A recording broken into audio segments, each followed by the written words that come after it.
Hello, you're watching Lowhand. I am your host, Lowhand, and welcome to another episode of Who's That Retard? Today, we have a very interesting subject. He is a creator and executive producer of X-Men '97, or should I say he was, because he was also fired from Marvel before the release of his first season due to allegations of sexual misconduct. If you guessed Beau DeMayo, you'd be correct. Ever controversial, ever gay, I know. But what's strange is that he almost gets it. Let me explain. Here, let me rephrase. Hey, at Marvel Studios, please stop race swapping white villains to black people. It reads funny. Kang, High Evolutionary, Norman Osborn, Electro, Mordo. So, when you first see this statement, you might be just a little bit confused. Obviously, race swapping is bad, but what about it reads funny? Is there some sort of racism allegation being put here by DeMayo? Let's look at one of his earlier posts to get more of a clarification. Much of what we consume, especially kids, visually influences how we see the world. When the heroic good guy is nearly always white, and canon white bad guys are made black for representation, it is a visual story of white good guys beating up black bad guys. Oh, okay. So what he means is that he thinks Marvel is race-swapping white villains into black people in their adaptations to, I guess, push a certain agenda against black people, portraying them as evil, criminal people. Like I said before, I don't like race changes. I think they are the most corny, most lazy, most retarded trend in modern comic book movies. But to say that Marvel does this because they secretly hate black people, and like Kane the Conqueror being race swapped to black, is his hatred bleeding through into the work or something? I feel like I don't have to explain why this is fucking retarded. But, given the fact that you're taking your precious time out of your day to watch this video, I'll do it anyway. There have been many instances where Marvel has race swapped a character who was not a villain. Mary Jane, Johnny Storm, Heimdall, just name a few. You know what? No. I'll give you some more. Valkyrie, Domino, Ravonna Renslayer, Liz Allen, Harry Osborn, he counts now, right? They even do this in animation. The main point is that race changes happen all over, not just in villain characters like DeMayo claims. So to say that there's this coalition of evil, conniving individuals at Marvel Studios who purposely race swap white villains into black guys to subliminally message to the children that all black people are villains, you know, now that I think about it, that actually sounds pretty cool. That sounds great. Actually, I want to be in the clan meeting with Marvel Studios trying to race swap Spider-Man again. Bro, what are you talking about, man? And to even claim that Marvel is secretly pushing this anti-black agenda in the first place is kind of absurd. You mean to tell me the same company that made this fucker is the same company full of racist clan wizards? Yeah, right. Next, you're gonna tell me that you think you were fired because you were a black gay man. Oh. Now this is where it really gets interesting. Sometime in September last year, DeMayo posted to, yes, his OnlyFans of all things, a 30-minute long video exposing Marvel and their alleged misdeeds. But this is where we get one of the most surprising lore drops about DeMayo. Apparently, he was fighting with Marvel to allow his team to adapt actual comic storylines into X-Men '97, instead of just making it up. They openly resented me fighting for the fans, fighting for the comics, and repeatedly, I was told by these individuals that we should be doing our own version of X-Men, writing new stories, and not adapting those written by old white men, by which I could only assume they were referencing individuals like Stan Lee and Chris Claremont. I was then being painted as being uncollaborative, too difficult, too much of a fanboy. So supposedly the same guy who made Morph non-binary is the same guy who wanted to adapt real X-Men storylines into the same show. I mean, it was a little hard to believe at first, especially before I knew a whole lot about this guy.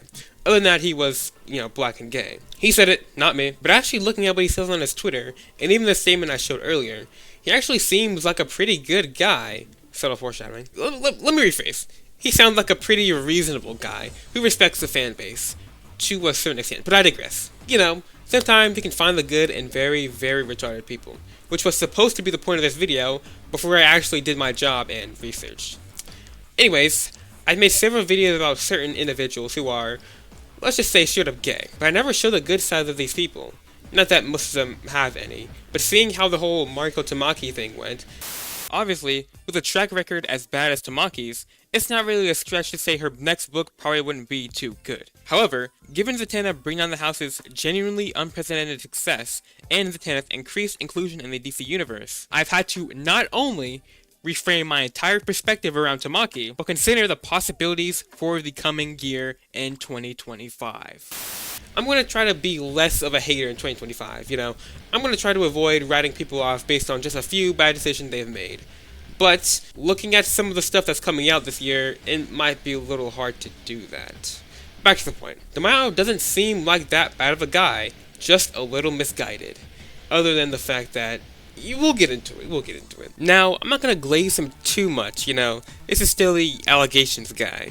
So let's actually talk about them. Because I feel like whether or not he does or doesn't like race changes is less important than him potentially being a sexual deviant. I was kind of digging myself into a hole with that last point. So according to an anonymous source, great, DeMayo allegedly sent unsolicited nude photos of himself to multiple men on the staff, as well as physically groped an assistant. Again, these are allegations, but if true, this obviously doesn't make DeMayo look too good. And looking at his allegations against Marvel, he claims that his identity was weaponized by Marvel execs and select crew members to undermine me, create a humiliating environment where people felt emboldened to use the same dog-whistling stereotypes favored by bigots for decades.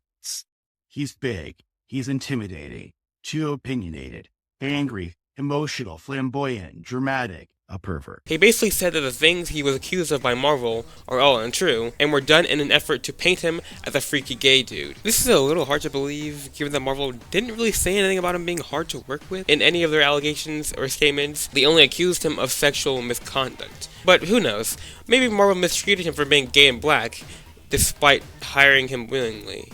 Yeah, that's an interesting tactic, buddy. He also accused Marvel executives of painting him as abusive after he declined to make Jubilee make gang signs or paint the sky with plasmoids in the shape of middle fingers, which is just fucking insane. Just imagine this 16-year-old Asian girl post up an O-Block next to fucking King Von, posting up gang signs. That would be fucking insane. That would be epic, honestly. On Jaw, that would be epic, on Jaw. And that's really all we know about this case, because DeMayo actually has filed a lawsuit against Marvel for his unjust treatment. And usually you don't want to leak too many details about an ongoing suit, unless you want to lose or something, which, maybe he does. I don't know.